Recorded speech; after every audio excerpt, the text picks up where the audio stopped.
പ്രിയപ്പെട്ടവരെ, പെരുമ്പാവൂർ ഭാഗത്താന്ന് തോന്നുന്നു ഒരുപാട് ആൾക്കാർക്ക് ടെസ്റ്റ് ചെയ്തപ്പോൾ HIV പോസിറ്റീവ് കാണുകയുണ്ടായി. കഴിഞ്ഞ പ്രാവശ്യം ഇവിടെ അടുത്ത ഒരു സ്ഥലത്തും അതുപോലെ ഉണ്ടായിരുന്നു.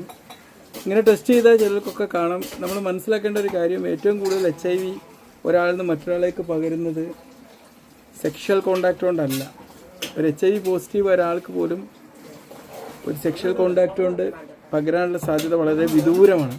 പക്ഷേ ഇത് എളുപ്പത്തിൽ പകരുന്ന മറ്റൊരു സാധ്യത എന്താണെന്ന് വെച്ച് കഴിഞ്ഞാൽ അത് ഡ്രഗാണ്. നമ്മളിപ്പോൾ ഒരു സിറിഞ്ച് എടുത്തിട്ട് ഒരു HIV പോസിറ്റീവ് ഒരാൾക്ക് സിറിഞ്ച് വെച്ചിട്ട് ലഹരി വസ്തു ഉള്ളിലോട്ട് കടത്തി വിട്ട് കഴിഞ്ഞാൽ അവരെ ബ്ലഡ് ഇതിലേക്കാവും. 100% അത് മറ്റൊരാൾ ഷെയർ കഴിഞ്ഞാൽ അത് 100% പകരും. ഞാൻ പറയാൻ കാരണം എന്ന് വെച്ചാൽ പലർക്കും ഒരുപാട് തെറ്റിദ്ധാരണയാണ്. അപ്പോൾ എന്തായാലും എന്ത് ചെയ്യാം, ആൾക്കും ഇങ്ങനെ ലഹരി വസ്തുക്കൾ ഉപയോഗിക്കുന്നവർ പ്രത്യേകം ശ്രദ്ധിക്കുക. അവർക്ക് HIV പോസിറ്റീവ് ആവാനുള്ള സാധ്യത വളരെ കൂടുതലാണ്.